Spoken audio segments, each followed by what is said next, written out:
Bueno, paz y bendición, paz y bendición. Paz y bendición a todos mis amados hermanos y mis amadas hermanas, mis amados amigos y mis amadas amigas de aquí, de allá y de más allá. Yo soy su hermano y amigo, el pastor Hugo Gil, de los Ministerios Cristianos Camino, Verdad y Vida, Cabevi, un espacio de amor en la ciudad. Y este es su programa a través de la Biblia. Un espacio donde procuramos escudriñar las escrituras para extraer de ellas los principios de vida y los principios de fe que son fundamentales para nosotros vivir en esta tierra de una manera próspera y bendecida, tal y cual es el plan y el propósito de Dios para con toda la humanidad en general y para con cada uno de nosotros en particular. Mientras nos preparamos de día en día para la gloriosa e inminente venida de nuestro Señor Jesucristo a esta tierra, a establecer un reino de 1000 años, y nosotros reinaremos con Él en un mundo de paz, de armonía, de gozo, de prosperidad y de bendición, tal y cual dice la palabra en Salmo 119, 105. Lámpara es a mis pies tu palabra y lumbrera a mi camino. Sécase la hierba, marchítase la flor, mas la palabra del Dios nuestro permanece para siempre.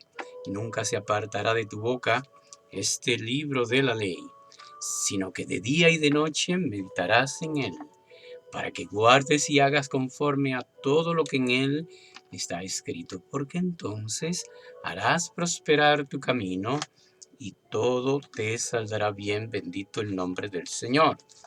Hoy es día 6, hoy es jueves 6 de mayo, año 2021. Saludamos y bendecimos a todos y cada uno de ustedes en el amor del Señor Jesucristo. Por ahí está la pastora Belisa, primicia de la conexión divina, ahí en la plataforma de su nombre, y también seguida por Aurelia Mencía Polanco.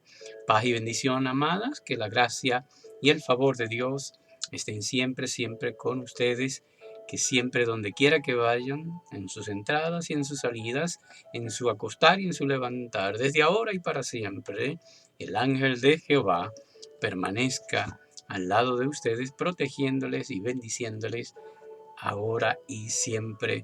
Bendito sea el nombre del Señor.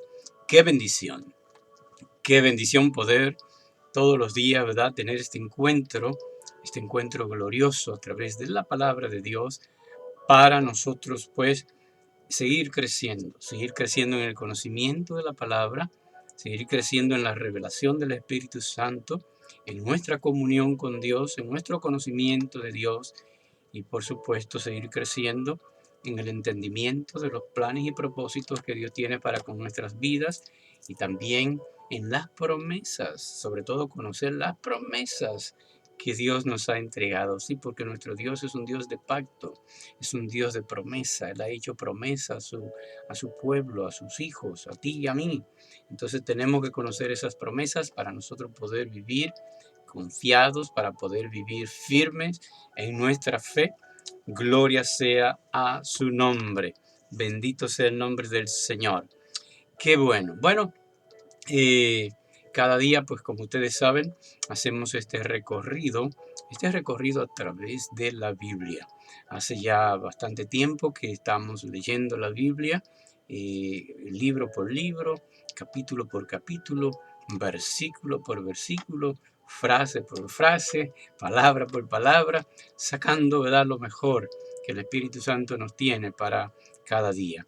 Así que estamos muy agradecidos del Señor, muy bendecidos de que podamos hacerlo, de que Él nos da la salud, Él nos da la alegría, el gozo y el contentamiento para poder cada día mantenernos en esta meta. Bendito sea el nombre del Señor. En esta meta, es una meta personal que nos hemos hecho, y queremos ser consistentes, queremos ser, ¿verdad?, proactivo en esto. Y como usted ya que ha estado tiempecito con nosotros, sabe muy bien que no nos limitamos simplemente, ¿verdad?, a estudiar la palabra como tradicionalmente se hace para acumular versículos en la mente, para poder debatir con otros o simplemente, ¿verdad?, para saber qué es lo que va a suceder, qué es lo que Dios tiene para nosotros en el más allá. No, también analizamos nuestra realidad actual, nuestro diario vivir, cuáles son las normativas, cuáles son los principios de vida y los principios de fe que Dios nos revela para nosotros poder vivir de una manera efectiva esta vida. Debemos vivir esta vida que ahora nos toca de una manera plena, de una manera efectiva. Y eso lo podemos hacer cuando tenemos conocimiento de las formas y maneras como a Dios le agrada que vivamos, ¿verdad? Y de esa manera pues podemos hacerlo y hacer que los principios de Dios normen nuestra vida social, personal, familiar, en nuestra salud, en nuestra finanza, en nuestra participación como ciudadano, en todas las formas y maneras. Dios tiene una manera que es estándar para nosotros y que es la más efectiva posible. Sí, porque los psicólogos tienen su manera, los sociólogos tienen su manera, los científicos, los políticos, los activistas tienen su manera, los de ideología tienen su manera, pero para nosotros la manera más efectiva es la manera de Dios. Como Dios dice que es, para nosotros así es como es, así es como debe ser. Entonces, este programa es un esfuerzo diario para encaminarnos hacia eso, hacia vivir una vida como Dios establece que debemos vivirla, en bendición y en victoria, en conquista y en significado, ¿verdad? Para el sentido de la vida. Bendito sea el nombre del Señor. Bueno, dicho lo cual, saludamos a Altagracia Doñé, dice buenas noches, Dios le bendiga grandemente. Gracias, gracias, amada Altagracia, por esas salutaciones y sobre todo gracias por el regalo de tu presencia. Siempre, siempre es motivo de gran gozo, ¿verdad? El verlos a ustedes. Bueno, seguimos tratando, ¿verdad? Con las diferentes plataformas, acomodándonos a cómo podamos hacerlo lo mejor posible, porque acuérdese que aunque nosotros no somos perfectos, nosotros tratamos de hacer las cosas lo más que podamos. Siempre es así.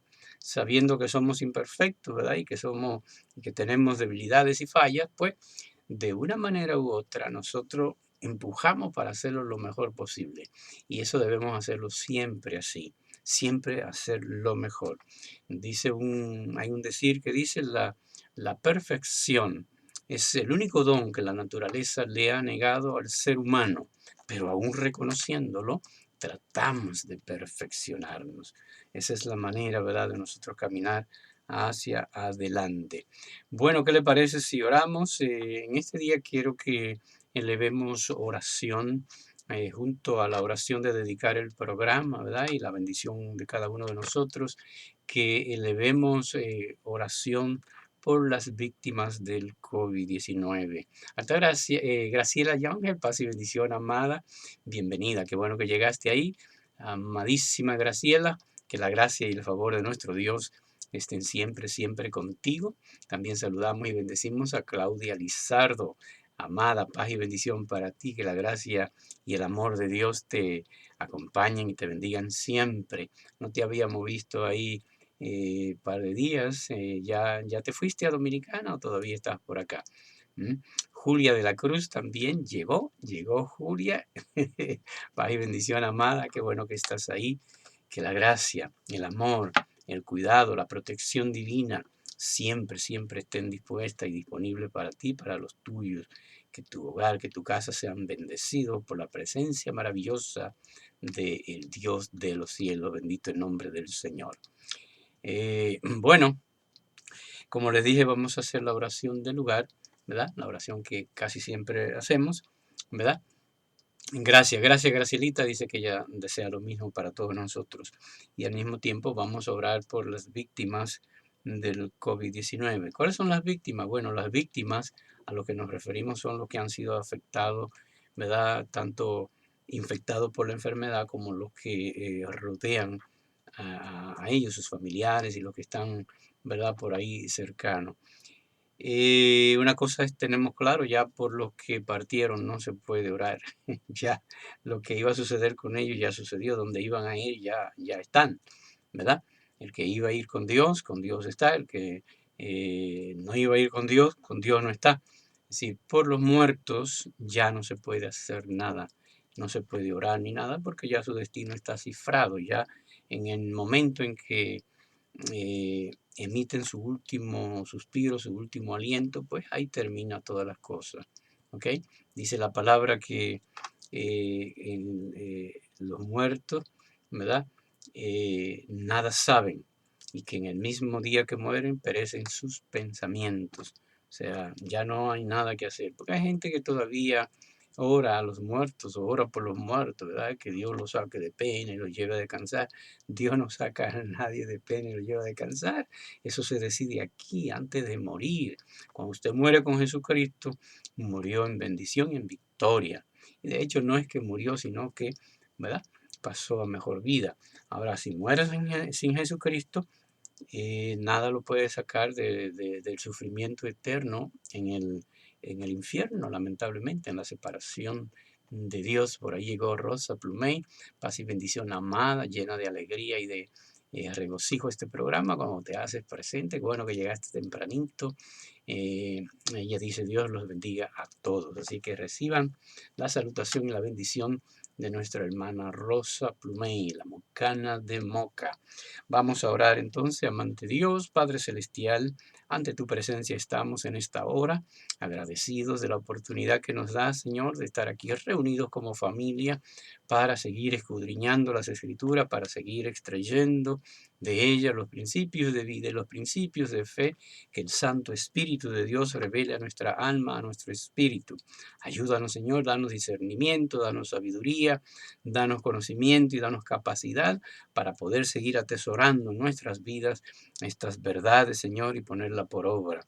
Padre, gracias, gracias por la oportunidad y te pedimos, Señor, por aquellas que están siendo víctimas, ¿verdad?, de esta pandemia, los que están todavía en los hospitales, Señor, en los diferentes estados de edad, desde los más graves hasta los más simples, los que están, Señor, en aislamiento en sus casas, los familiares que se han visto privados, Señor, de esa conexión con sus seres queridos, Señor. Padre, las agencias, sobre todo las agencias de salud, que tanto tienen que tratar, ¿verdad? Y buscar maneras y formas de paliar la situación, los países, Señor, Padre, te pedimos que sigas interviniendo y que cuando llegue el momento preciso para que tú quites este flagelo de la humanidad, desaparezca, Señor, esta pandemia y que nosotros podamos recuperar, Señor, la normalidad, pero con un nuevo orden, con una nueva confianza en ti, Señor. Ayúdanos a aprender la lección, Señor, y sobre todo aquellos que no creen que exista un Dios, Señor. Usa esto como una herramienta para ellos entender que sí existes, que eres real y que eres el que tiene control de todas las cosas, Señor. Bendice a cada uno de los familiares nuestros, Señor, y haz el milagro de recuperación en aquellos que han sido afectados. Bendice a nuestra hermana Evelyn Ureña, que acaba de llegar, Señor, acá a la plataforma. Que tu gracia y tu poder estén con ella y con su familia ahora y siempre, por los siglos de los siglos. Amén y amén. Qué lindo, qué bueno es el Señor. No se olvide, mis amados, que cuando haya algo, pues usted me lo informa. Yo sé que la plataforma acá de la pastora a veces se interrumpe, ¿verdad? Yo lo estoy viendo. Parece que la conexión pues está intermitente, pero no me han dado reporte. Quiere decir que aún con esas interrupciones pues lo han estado mirando, qué bueno, y qué bueno que todo siga por ahí, que todo siga bien. Estoy tratando también con YouTube Live, no me doy por vencido. Estoy utilizando otro celular ahí que no está tan bueno, pero vamos a ver cómo funciona. Sé que hay personas ahí. No sé si activé, ¿verdad?, el chat en YouTube Live. Me cuesta revisarlo después para que estemos en comunicación permanente. Amados y amadas, quiero invitarle a que vayamos a la palabra del Dios Altísimo. Vamos a comenzar hoy con el Evangelio según San Mateo, según San Marcos. Siempre duramos tanto tiempo con Mateo ahí, ¿verdad? Día a día, que a uno se le queda en la mente, ¿verdad? Pero estamos en el libro de Marcos, así que como ayer no tratamos del Nuevo Testamento, les quiero invitar a que comencemos con la porción del Nuevo Testamento en el Evangelio según San Marcos. Amén. el Evangelio según San Marcos, y vamos allá a iniciar el capítulo 2. ¡Yeah! Ya estamos en el capítulo 2. Amén. Hemos terminado el capítulo 1 y vamos a comenzar el capítulo 2. Llegó Carmencita, la fan de la Rosa de Sharon. Estaba compartiendo, ¿verdad?, algunos datos, ¿verdad?, de la Rosa de Sharon. Cosas maravillosas después que leí eso y vi eso. Entonces me he dedicado a seguir aprendiendo de la Rosa de Sharon y también compartiendo con ella las fotografías de esa rosa maravillosa, que es una rosa bíblica de Sharon. Sharon es un valle bíblico, y la rosa de Sharon tiene una simbología tremenda en la Biblia. Es muy bueno aprender de ella. Lo que me llegó la inquietud fue de ver si yo consigo la plantita esa o la semilla. Eso es lo que me falta para tenerla, porque sería una gran bendición poder tener esa rosa, la rosa de Sharon. Dice la pastora Belisa que el sonido no está muy claro, pero se ve bien. Ya tenemos un problemita de sonido probablemente. Déjame tocar algo acá a ver si podemos mejorar algo, porque a veces es el volumen que yo lo dejo bajito, ¿verdad? Pero vamos a ver, subo el volumen un poco. A ver, y después si no, conecto pues algo con que facilitar el sonido. Carmencita, pues la gracia y el favor de Dios sean contigo. Yo espero que Jeremy esté recuperándose bien de toda esa cirugía que tuvo, ¿verdad? Que ya esté caminando, que ya esté tirando, ¿verdad? Caja de lo que sea, ¿verdad? Espero que le esté yendo bien y espero que tú también estés muy bien. Y saludos a Cristal. La próxima vez que veas a Cristal, tu hija amada, me le da un saludo, dile de parte de Hugo Gil. Amén. Amén. Así que eso mismo estaba pensando, que sería maravilloso tener una flor tan hermosa. Vamos a caerle atrás a esa flor, ¿verdad? La rosa de Sharon. A ver, de hecho yo la estuve viendo, pero es carísima. Venden los tarros ese carísimo. Yo digo, yo lo encuentro caro, ¿verdad? Vi ahí $56 algunos, 36. Para mí una planta, un tarro que vendan de más de $10, para mí es carísimo. Así que vamos a ver si conseguimos la semilla, lo que sea, para cultivar la rosa de Sharon. Amén. Qué bien, qué bueno que sigue mejorando, ¿verdad? Jeremy, el esposo de nuestra hermana Carmencita. Amén. Gloria sea al nombre del Señor. Bueno, pues como le dije, vamos entonces al Evangelio según San Marcos y vámonos al capítulo 2 y vamos a comenzar en el versículo 1, el cual leemos en el nombre del Dios Trino, Padre, Hijo y Espíritu Santo, declarando la bendición de este pasaje abierto y disponible sobre nuestras vidas. Amén. En el nombre poderoso de Jesús. Dice la palabra de esta manera, en el versículo 1 del capítulo 2. Entró Jesús otra vez en Capernaum, después de algunos días. Capernaum. Cuando usted la lee debe cerrar los labios al final, porque la M se lee así. Eso es Capernaum. Después de algunos días, y se oyó que estaba en casa. O sea, la gente comenzó a regar el rumor o la noticia de que Jesús estaba en casa. Ah, que estaba en casa en Capernaum. ¿Y cómo es eso? ¿No es en casa en Nazaret? No, en Capernaum. Todo parece indicar, amados, que Jesús, una vez que alcanzó ya la madurez, o la adultez, vamos a decir los 30 años, más o menos, pues él se mudó de Nazaret a Capernaum y allí pues tenía su casa. Allí tenía su casa.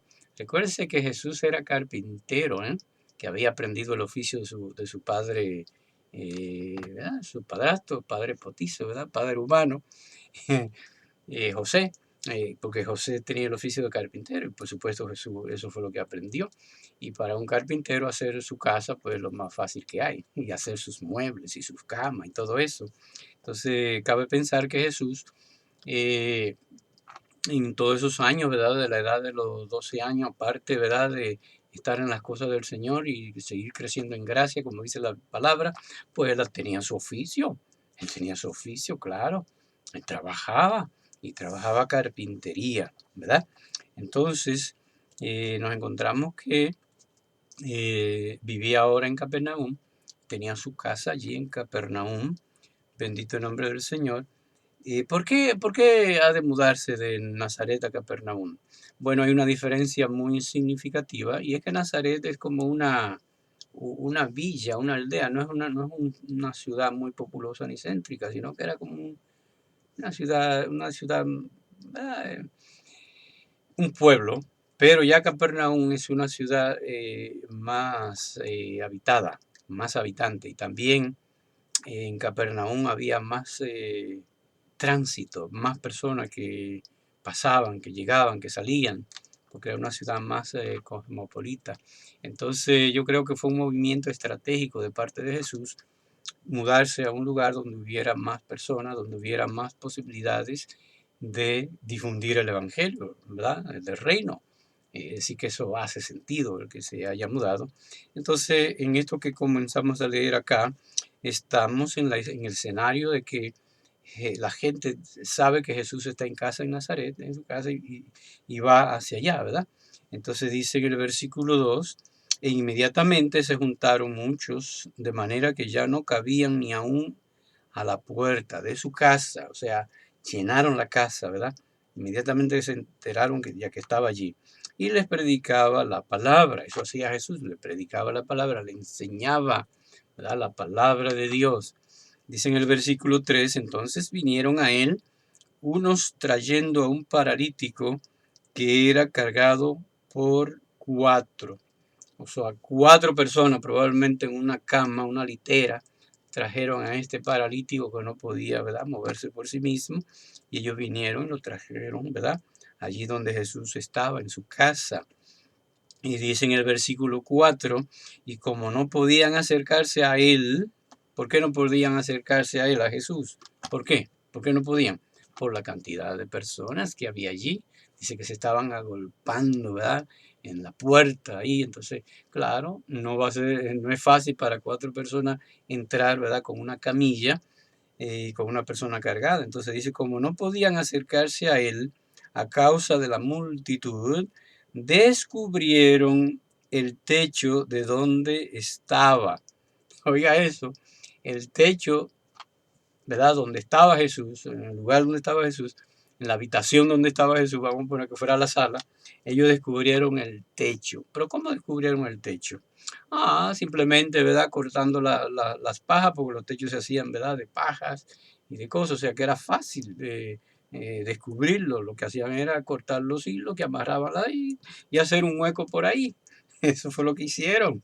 Sí, eso fue lo que hicieron. Eh, los techos ahora no son fáciles de descubrir, no es una cosa que se puede hacer, pero antes sí, aún en los campos todavía, esos techos, ¿verdad?, de yagua o de palma o de cana, es fácil porque usted lo que tiene que cortar los hilitos y abrir un hueco. Y me imagino que eso fue lo que ellos hicieron. Y dice, como no podían acercarse a él a causa de la multitud, descubrieron el techo de donde estaba Jesús, ¿verdad? Y haciendo una abertura, haciendo un hueco, ¿verdad? Que no era un huequito, era un hueco, porque ¿para qué era ese hueco? Para bajar a una persona. Y haciendo una abertura, ¿eh?, bajaron el lecho en que yacía el paralítico. O sea, ese hombre estaba amarrado, parece que lo amarraron ahí, amarraron los dos pies, los dos brazos en el lecho, entonces lo bajaron con soga, ¿verdad? Ellos estaban en el techo y lo bajaron con soga. Hágase la película completa, ¿verdad? Y así bajaron el enfermo. Me imagino que los que estaban abajo, y ay, ahí viene, ahí viene, ahí viene, lo ayudaron a que bajara, ¿verdad? Eh, eso bueno, dice en el 5, al ver Jesús la fe de ellos, oiga esto, al ver Jesús la fe de ellos. ¿Qué deducimos de ahí, Miriam Colón, paz y bendición amada? Qué bueno que has llegado, qué bueno que estás ahí. Al ver Jesús la fe de ellos, o sea, lo que debemos dejar claro acá es que la fe se ve, ¿sí? La fe se ve. Eso es lo que dice aquí, al ver Jesús la fe de ellos. Ahora, ¿cómo es que la fe se ve? ¿Cómo es que la fe se ve? Por los hechos. Por eso que la palabra dice, por su fruto lo conoceréis, ¿verdad? O sea, lo que uno hace, lo que uno dice, lo que uno habla, lo que uno decide, eso eso evidencia la fe. Nosotros podemos demostrar o mostrar si somos gente de fe o no, dependiendo de lo que hacemos, de cómo actuamos, de cómo pensamos, cómo hablamos, de la palabra que usamos. Todo eso evidencia la fe. Entonces la fe se puede ver. O sea, la fe es una cuestión interna, no es tangible, vamos a decir así, no es una materia, porque dice la fe en Hebreos 11:1, es pues la fe, la certeza de lo que se espera y la convicción de lo que no se ve. O sea, la fe una decisión, un estado, una actitud, ¿verdad? Es una norma, es una manera, un proceder, es una forma de vida, de ser, de creer y de actuar, ¿verdad? Es una motivación para nosotros vivir. Eso es la fe. No es física, pero se puede manifestar a través de las cosas que hacemos. Entonces Jesús vio la fe de ellos. ¿De ellos? ¿De quiénes? ¿De quiénes son ellos? Ellos, los que bajaron al paralítico en la cama. Esos 4 demostraron fe. ¿Cómo demostraron fe? Decidiendo. ¿Qué decidieron? Bueno, no podemos entrar, no nos van a dar permiso, hay demasiada gente. Pues vamos a agarrar, ¿verdad? Con soga, vamos, súbanse 2 y nosotros 2 de abajo le ayudamos a jálelo. Después cuando estemos allá arriba comencemos a sacar, ¿verdad? Las pajas, ¿verdad? Del techo. Entonces comencemos los 4 a bajar, ¿verdad? Al paralítico. Oiga, todo ese trabajo y toda esa determinación, eso se llama fe. Amén. Adriano Gil, paz y bendición, amado. Qué bueno que ha podido arreglar la goma que se te ponchó, que ayer no pudo estar en el programa porque se le ponchó una goma. Fíjese, amado y amada, la fe se manifiesta por lo que uno hace, ¿verdad? Lo que tú haces o dejas de hacer demuestra si tienes fe o no tienes fe. Entonces, estos 4 demostraron que tenían fe y Jesús dijo, al ver la fe de ellos, o sea, dice la palabra, al ver Jesús la fe de ellos, trate de que Jesús vea la fe suya, ¿ok? Y no solamente Jesús, de que las personas que le rodean a usted vean la fe suya. ¿Por qué? Porque eso le puede ser de inspiración a ellos, ¿ok? Y Dios debe ver la fe tuya también, debe verla. O sea, la fe nada más no es usted hablar, la fe es actuar en eso que usted cree, en eso que usted espera, en eso que usted tiene la convicción de que es. Cuando usted lo actúa, cuando usted lo lleva a la vida práctica, entonces ahí es la fe que se ve.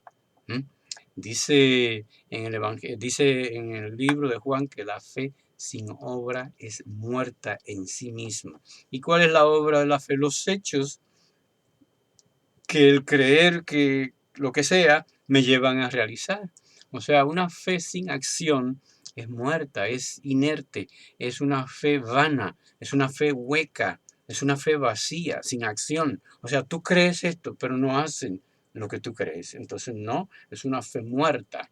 Entonces, la fe hay que ponerla en acción. Por eso nosotros teníamos nuestro programa de radio que la pastora y yo mantuvimos por años, no sé cuántos años en la emisora, ¿verdad? Se llamaba a sí mismo La Fe con Acción. Y ahora presentamos La Fe con Acción. Sí, porque nosotros creemos que la fe debe verse. Yo creo que la fe debe verse. ¿Y cómo veo la fe? Por lo que hago, por lo que digo, por lo que pienso, por lo que actúo, por la decisión que tomo.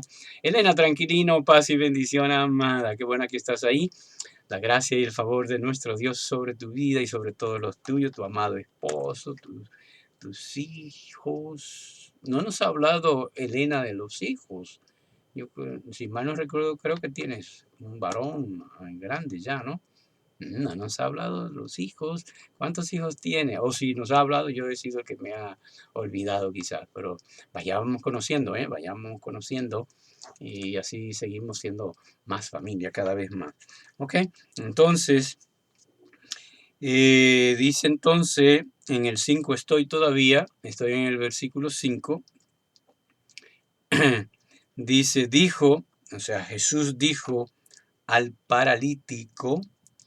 ¿Y por qué dijo al paralítico? ¿Por qué le habló al paralítico? Al ver la fe de ellos, al ver la fe de la persona, dijo al paralítico. Fíjense que la fe motiva a Dios. La fe de estos cuatro motivó a Jesús a hablarle al paralítico. El paralítico no le pidió nada, ellos no le pidieron nada, pero no necesitaban pedirlo porque su fe ya demostró lo que querían. ¿Me está entendiendo? Oiga la revelación. Nuestra fe debe demostrar lo que queremos. ¿Eh? Tiene dos varones y una mujer. Ah, dos varones y una mujer. Qué bendición. Qué bendición. Dios te ha bendecido. Aleluya. Dos varones y una mujer son los hijos de nuestra hermana Elena Tranquilino. ¿Ya te han dado nietos? ¿Te han dado nietos, sí? Le sigo no dando datos para ir conociendo más. Eh, ¿Te han dado nietos? ¿Ya tienes nietos? Entonces, principio, tarea. Demostrémosle a Dios nuestra fe. Con lo que hacemos, con lo que pensamos, con lo que decimos, ¿verdad?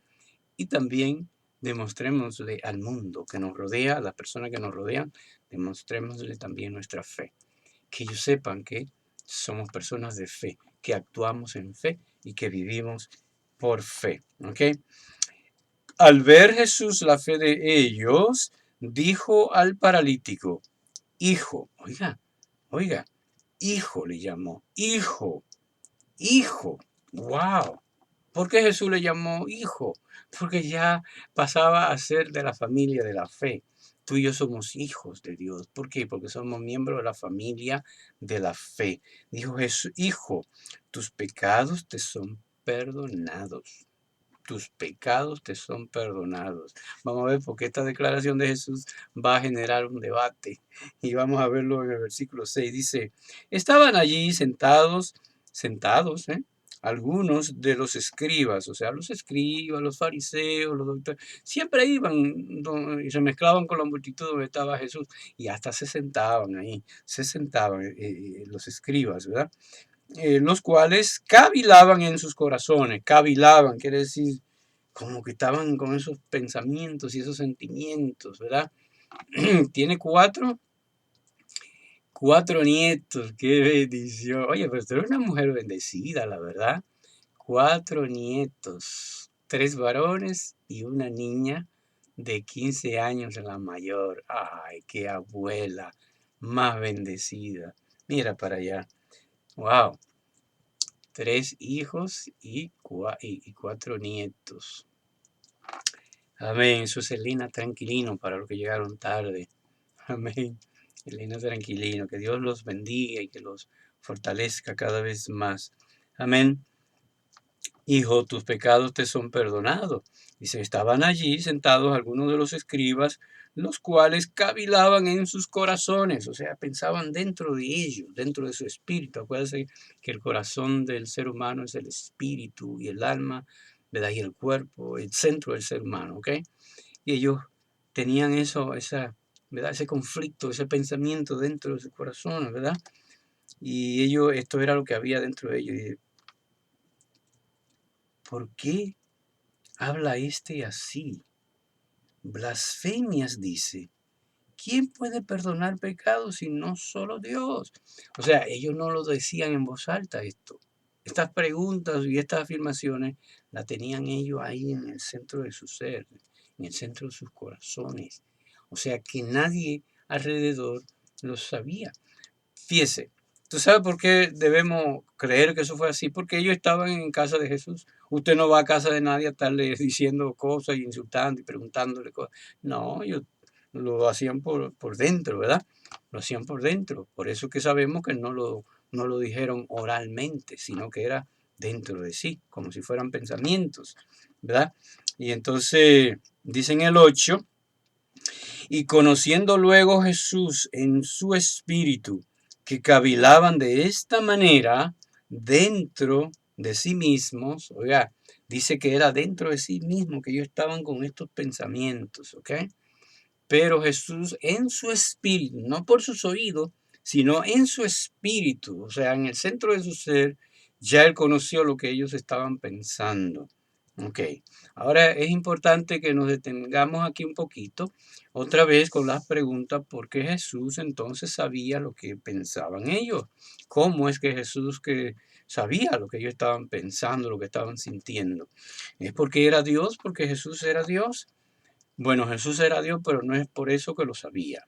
No es por eso porque lo sabía. Yo insisto, Jesús no usó aquí en la tierra ninguno de sus atributos como Dios.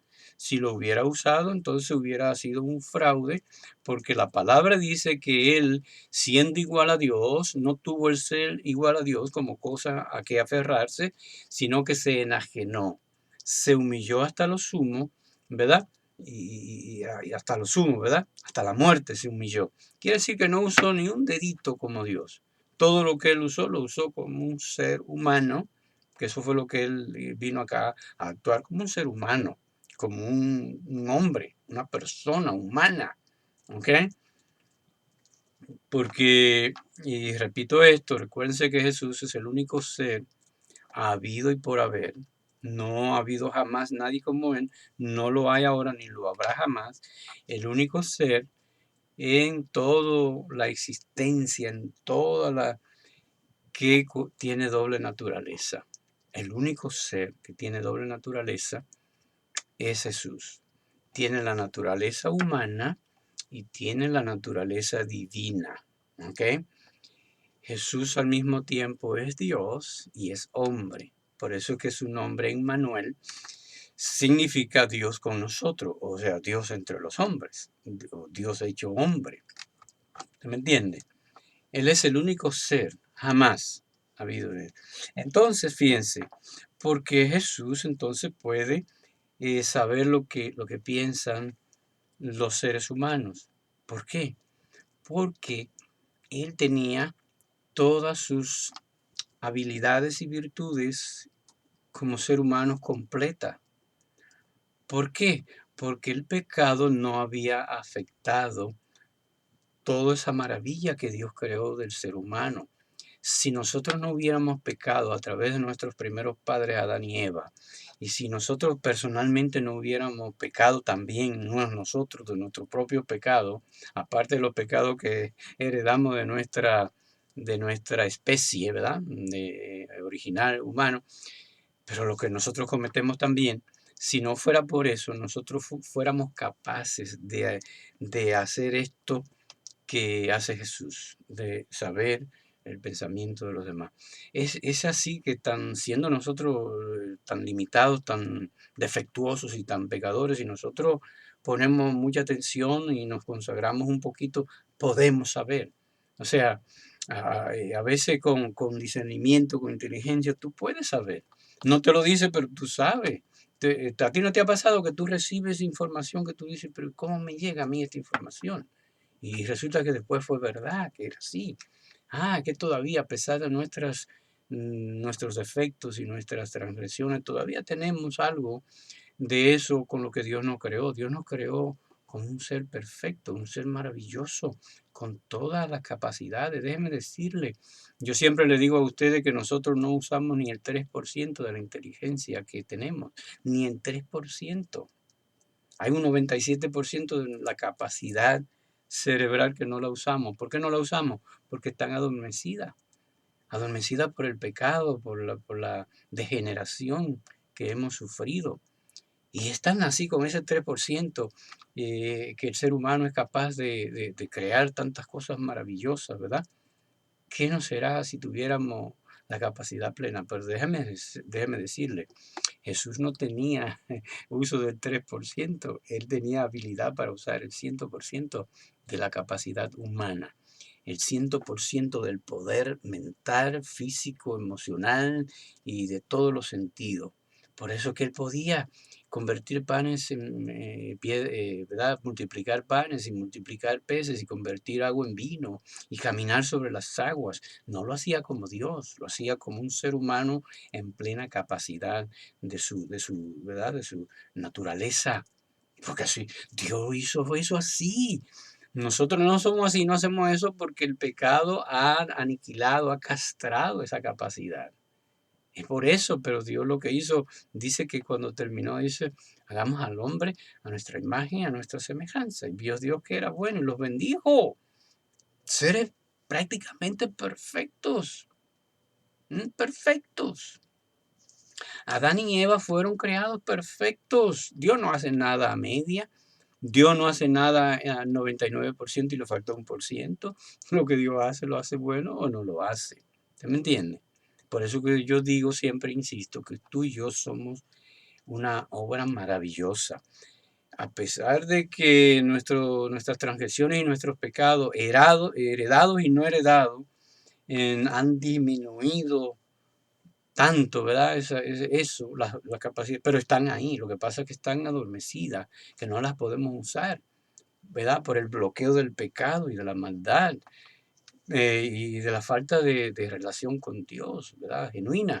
Por eso que no lo podemos usar, pero están ahí. Eso no se pierde. No fue que se perdieron, eso no se pierde, porque Dios lo creó y Dios lo que da no lo quita. Eso está ahí. Lo que hay que hacer es despertarlo, ¿eh? Por eso es que el Espíritu Santo tiene el trabajo de guiarnos a toda verdad y despertar en nosotros el espíritu de discernimiento, ¿verdad? El discernimiento, la inteligencia, la sabiduría, la gracia y el poder. Todo eso el Espíritu Santo puede ir despertándolo. No es que Él nos lo da, no. El Espíritu no nos da discernimiento, nosotros lo tenemos. Lo que Él hace es despertarlo en nosotros y tenemos buena comunión con nuestro Padre Celestial, con Dios, con Jesucristo. Entonces el Espíritu Santo ya tiene terreno para ir despertando cosas que están adormecidas en nosotros. ¿Usted me entiende? O sea que el proceso del Espíritu Santo no es crear nada nuevo, porque ya Él lo hizo nuevo junto, ¿verdad? Como Dios, ya lo hizo. Dios no está creando nada nuevo, ya Dios lo que iba a hacer lo hizo. Ahora lo que está es restaurando todas las cosas, restaurando al ser humano a través de la gracia, a través del poder, en verdad, de la redención en Jesucristo. Es lo que está es restaurándonos, ayudándonos a que renazcamos de nuevo, ¿verdad? Pero no es de cero, es de lo que ya tenemos, que Dios nos lo ha dado. ¿No entienden todo eso? Espero, ¿verdad? Que entendamos todo eso, bendito el nombre del Señor. Y esto es para todos nosotros, ¿ok? Lo único que tenemos que tener en conciencia que eso lo tenemos, ¿ok? Entonces dice, y en el 8 estoy todavía, y conociendo luego Jesús en su espíritu, que cavilaban de esta manera, dentro de sí mismo les dijo, ¿por qué caviláis así en vuestros corazones? ¿Qué es más fácil decir al paralítico, tus pecados te son perdonados, o decirle, levántate, toma tu lecho y anda? ¿Qué usted cree que es más fácil? Conteste la pregunta de Jesús. ¿Qué usted cree que es más fácil? ¿Hacer el milagro de la sanidad de un paralítico o perdonar un pecado? Perdonar el pecado es más difícil. ¿Sabe por qué es más difícil? Porque hay que tener la prerrogativa para ello, hay que tener el pedigrí para ello. No, usted no puede perdonar pecados si no tiene, ¿verdad? Lo que se necesita para poder perdonar el pecado, que no es cualquier quita-meta-paja. Entonces Jesús le preguntó, ¿y qué para usted es más fácil? Bueno, es más difícil perdonar pecado, claro, porque para perdonar pecado tú tienes que estar a un nivel y a una capacidad de perdonar pecados.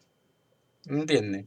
Es lo mismo, por ejemplo, la persona, mientras más degradados están, mientras más bajo en la escala espiritual están, más difícil le es perdonar pecado, perdonar a los demás o perdonarse a sí mismo. Usted ve personas que no se perdonan a sí mismos, es que están muy abajo en el desarrollo espiritual. Pero cuando usted desarrolla su capacidad espiritual, su relación con Dios, a usted perdonar a los demás les es más fácil.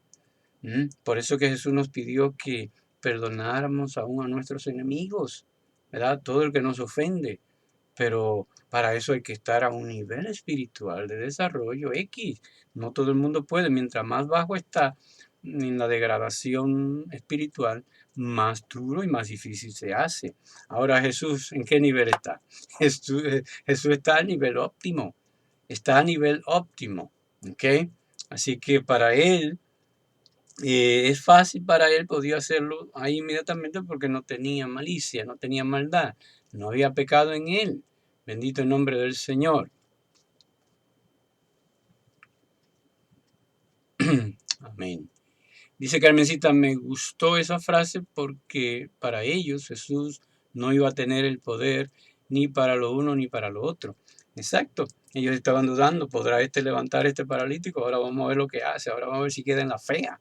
Y cuando Jesús le sale con aquello, dice, oye, pero ven acá, esto está metiéndose en un terreno que es más allá de lo que debía. Nosotros lo que queremos es que tú levantes el paralítico, pero perdonar pecado, eso, tú no estás a ese nivel, eso es para Dios, le dicen ellos. Entonces Jesús dice en el 10, pues para que sepáis que el Hijo del Hombre, óigame bien, el Hijo del Hombre tiene potestad en la tierra para perdonar pecado. O sea, fíjese que no le dijo, para que sepáis que yo, siendo Dios, tengo poder para perdonar. No, no dijo yo siendo Dios, dijo el Hijo del Hombre. O sea, uno en mi naturaleza humana, déjame traducirlo a ver si podemos entender un poquito más de eso. En mi naturaleza, de las dos naturalezas que tengo, en mi naturaleza humana, yo tengo potestad para perdonar pecado aquí en la tierra. Fue lo que Jesús le dijo. Ahora, ¿por qué Jesús tenía potestad aquí en la tierra para perdonar pecado en su naturaleza humana? Porque tenía un nivel espiritual de comunión con el Padre óptimo. ¿Me entiende? Óptimo. Nosotros quizás no tengamos un nivel de comunión con el Padre óptimo, perfecto, pero estamos un poquito altos de tal manera que podemos alcanzar el nivel de poder perdonar los pecados. Y no es que, déjeme decirle esto, no es, déjeme ver, yo creo que nos vamos a quedar en Marcos, porque esto es materia profunda. Fíjese, no es que, Espíritu Santo, ayúdame para poder decirlo como va. Fíjese, no es que usted tenga la prerrogativa de rechazar el perdón de los pecados.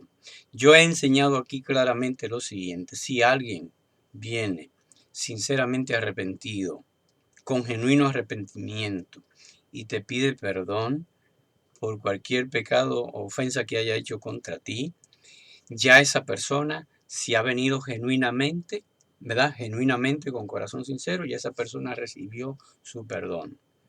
Tú no tienes que dárselo para la persona recibirlo, porque mi perdón no depende de ti, depende de mí, la sinceridad y la transparencia de mi corazón, de mi genuino arrepentimiento.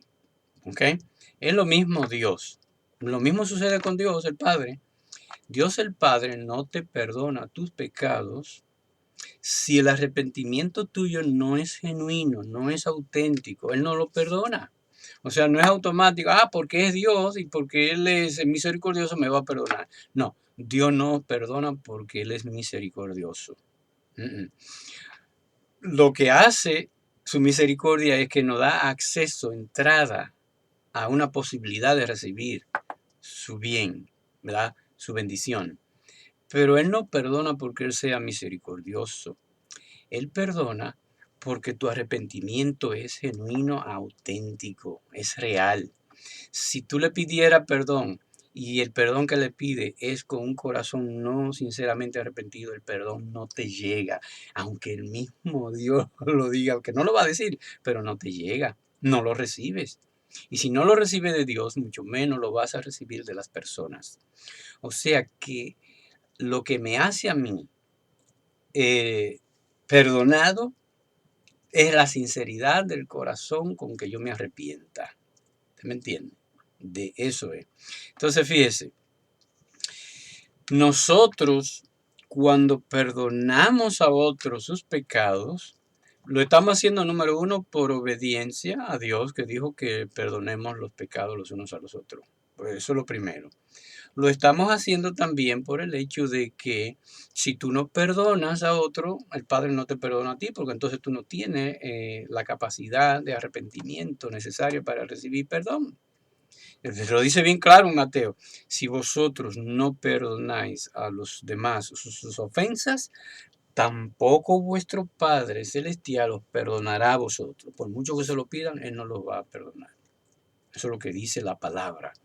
Entonces, eh, por eso es que nosotros tenemos que entender que el perdón depende de mí. Por ejemplo, el que tú seas perdonado no depende de Dios. No depende de Dios. ¿Por qué no depende de Dios? Por lo siguiente, porque Dios no rechaza a nadie que venga genuinamente arrepentido. O sea, es como si fuera, Dios te firmó un cheque en blanco. Él lo firmó ya, el cheque en blanco. El que tiene que ponerle la cifra eres tú. Dios ya determinó tu perdón. Ya lo decidió. Él no rechaza a nadie. Dice la palabra que el que a mí viene yo no lo echo fuera. Un corazón contrito y humillado él no desprecia. Entonces eso quiere decir que hay una garantía absoluta, 100%, de que vamos a ser perdonados si venimos a Dios genuinamente arrepentidos. Entonces eso me lleva a mí a la conclusión de que mi perdón no depende de Dios porque ya Él me lo dio. Mi perdón depende de la autenticidad, de la transparencia de mi corazón arrepentido. O sea, yo soy el que recibo el perdón si estoy capacitado para recibirlo. Si no estoy capacitado para recibirlo, no lo recibo aunque me lo den. ¿Sí? Estamos bien claros. Entonces, fíjate, por eso es que tú no tienes tampoco capacidad de negarle el perdón a nadie. ¿Mm? Tú no puedes retenerle el perdón a nadie. El que te lo pida tiene que dárselo, porque de hecho ya lo tiene. Si la persona lo pidió de una manera genuina, auténtica, sincera, transparente, ya lo tiene. Aunque tú digas, como muchos decimos, ¿verdad? O yo no lo digo, pero muchos dicen, que te perdone Dios. ¿Ha oído usted esa frase que alguna gente dice, yo no, que te perdone Dios? Bueno, si esa persona, su arrepentimiento fue real y auténtico, aunque tú le digas que te perdone Dios, que tú no lo perdones, ya como quiera estás perdonado. Entonces, fíjate, otra cosa con relación al perdón, y aprovechamos, ¿verdad?, este contexto, ¿verdad?, que viene tan al caso. Otra cuestión del perdón es que el perdón también es un acto de fe. El perdón es un acto de fe. Si tú no te crees perdonado, no estás perdonado. Hay que creerlo. Pues hay mucha gente que, si yo te perdono y como quiera dice, se sienten culpables. Como quiera se siente culpable, viene delante de Dios, Señor, perdóname, mira, yo cometí este pecado contra ti, contra mi hermano, perdóname, perdóname. Y entonces, qué sé yo, se van y se sienten culpables. Todavía están por allá y se sienten culpables. ¿Pero por qué se sienten culpables? Porque Dios no los perdonó. Porque ellos no creyeron en el perdón. No creyeron y pues como no creyeron no lo recibieron. O sea que el perdón es una cuestión de fe. Es una cuestión de fe. Tú tienes que creerlo. Cuando tú le pides perdón a Dios o perdón a una persona, garantízate, asegúrate tú mismo, tú misma, asegúrate de que lo haces de corazón genuinamente arrepentido. Pero una vez que lo haces así de corazón genuinamente arrepentido, ya, borrón y cuenta nueva. No puedes sentir culpabilidad por eso porque ya eso fue borrado. ¿Mm? Ya eso fue borrado. La Biblia lo dice que Dios los pecados los echa al fondo del mar y que no se acuerda de ellos. No se acuerda, lo dice textualmente. Entonces a nosotros nos sucede que muchas veces Dios se olvidó de eso, pero nosotros nos recordamos y siempre estamos volviendo de nuevo a acordarnos del mal que hicimos. Si pediste perdón y fue sincero, ¿por qué te vas a acordar de eso? ¿Por qué vas a lamentar? ¿Por qué vas a vivir siempre con el sentimiento de culpabilidad? No, borrón y cuenta nueva. Pediste perdón y el perdón fue genuino, sincero, ya estás perdonado, estás perdonada, no tiene que volver a sentir complejo de culpabilidad porque no existe. Entonces, el perdón es una cuestión de fe. Yo tengo que decir, bueno, lo hago sinceramente, genuinamente y lo recibo auténticamente. Y ya no vuelvo más sobre ese problema. Caso resuelto. Caso resuelto. Pero ¿quién tiene potestad para eso? Tú. Tú, nadie más. Tú no recibes el perdón porque el sacerdote te lo des. Tú no recibes el perdón porque el hermano, el amigo, el familiar te lo des. Tú recibes el perdón porque tú lo has pedido con corazón verdadero, arrepentimiento genuino. Eso es lo que hace que lo recibas o no. Entonces vuelvo de nuevo a decirle, no hay negocio en negar perdón a nadie. No hay negocio, porque si la persona lo ha pedido genuinamente, primeramente tú no lo sabes porque no eres omnisciente. Tú no sabes si la persona lo pidió de corazón o no. No lo sabes. Pero tú tienes que presuponer que lo pidió de corazón porque te conviene. Te conviene creer que la persona lo pidió de corazón. Porque vas a liberar a la persona, pero también te vas a liberar a ti. Porque déjenme decirle, cuando hay un problema de falta de perdón, no es el que ofendió el que tiene problemas, son los dos, el ofendido y el ofensor. Ambos tienen problemas. Y muchas veces no se sabe cuál de los problemas es más serio, porque generalmente el ofensor por lo general un poco más sinvergüenza y no le pone tanto caso a eso, pero el ofendido le pone tanto caso a eso que amarga su vida porque le ofendieron. Entonces, quizás es más negocio, quizás es mejor negocio estar dispuesto a perdonar, en verdad, que a que le pidan perdón. Quizás es buen negocio, es buena inversión no esperar a que te pidan perdón para tú darlo, sino que de una vez que cometen la falla, tú lo das de una vez y ya te liberaste de eso. Es buen negocio, muy buena inversión. No espere a que te pidan perdón, no espere arrepentimiento, porque mientras el hacha va y viene y en lo que esa persona quizá viene y si es posible que nunca venga, tú tienes esa carga dentro de ti. Porque ambos son afectados, el ofendido y el ofensor. Ambos son afectados y por eso es buen negocio. Yo lo pongo de esa palabra, pero no es negocio, pero es buena inversión, vamos a decir así. Es muy buena inversión perdonar. Perdonar al que me ofende. No importa cómo sea, perdonar es un buen negocio. Una buena inversión. ¿Sí? Vamos a ver si terminamos esta parte para no quedarnos pendiente. Dice, pues para que sepáis que el Hijo del Hombre tiene potestad en la tierra para perdonar pecados, dijo al paralítico, a ti te digo, levántate, toma tu lecho y vete a tu casa. ¿Mm? O sea, reasume tu vida normal. Fíjese, este hombre recibió las dos cosas, recibió la liberación espiritual a través del perdón y recibió la sanidad de su cuerpo. Generalmente las dos cosas van unidas. Cuando Dios hace un milagro de sanidad, también espera o resulta que ese milagro muchas veces sucede cuando la persona genuinamente se está rendido de corazón, ¿verdad? Arrepentido de todo el mal, porque mucha gente viene y no son sanados. ¿Por qué no son sanados? ¿Por qué no son sanados? Porque a lo mejor su corazón está lleno de malicia, está lleno de maldad. Y vienen a más recibir el beneficio de la sanidad física, pero tienen la enfermedad del alma o del espíritu, que es peor. Que es peor. Y por eso ese es el secreto de muchas sanidades que no se producen. Muchas sanidades que no se producen. Es que si no hay concomitantemente con eso, ¿verdad? Con la necesidad de ser sanado físicamente, la necesidad de ser liberado espiritualmente. Tiene que estar las dos cosas. Entonces este hombre salió con las dos cosas. Por eso le dijo, mira, levántate, toma tu lecho y vete a casa. O sea, reasume tu vida normal como si nunca hubieras sido paralítico, pero también reasume tu vida normal como si nunca hubieras pecado. Y así es como tú y yo tenemos que actuar una vez que nos arrepentimos y que sabemos a conciencia que hemos recibido el perdón, porque lo hemos creído. Debemos actuar como si nunca hemos pecado. No puedes estar andando con el rabito entre las piernas, acordando, entonces estás dudando de que fuiste perdonado. No puedes andar en vergüenza porque ya fuiste libertado de eso. ¿Usted me entiende? Entonces, nosotros sin saberlo, por ignorancia, perpetuamos el poder del pecado sobre nuestras vidas. El poder, ¿verdad?, de esa culpabilidad la perpetuamos porque no lo actualizamos en fe.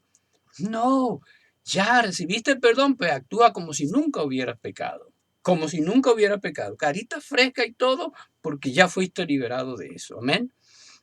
Dice en el versículo 12, terminando esta porción, entonces él, ¿quién es él? El hombre, ¿verdad? El paralítico. Entonces él se levantó enseguida.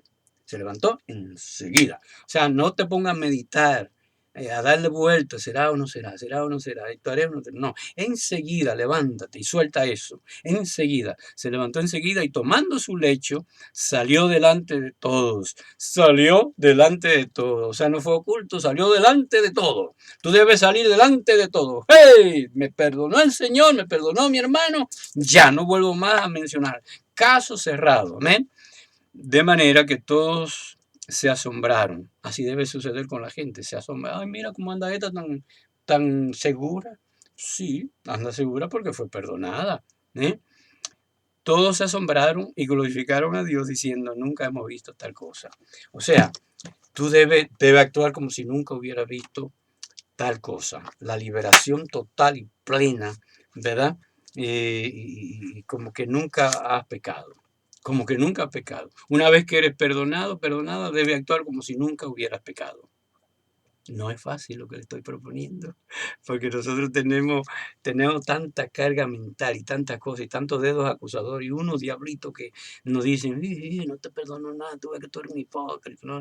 Entonces tenemos que batallar fuerte para autentificar el perdón en nuestras vidas. Que Jehová te bendiga, te guarde, espero que haya sido de provecho la discusión de hoy. Mañana, Dios mediante, viernes, vamos entonces a continuar. Así que la paz y el amor de Dios continúen siempre contigo. Gracias, gracias a mí, ¿verdad? Y si le parece que esto le puede ayudar a alguien, compártalo entre sus contactos, porque quién sabe si alguien recibe una revelación que te va a bendecir. Paz y bendición.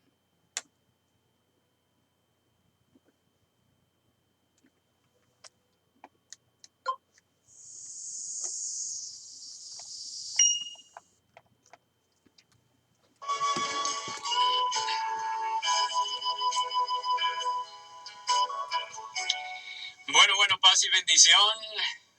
Paz y bendición.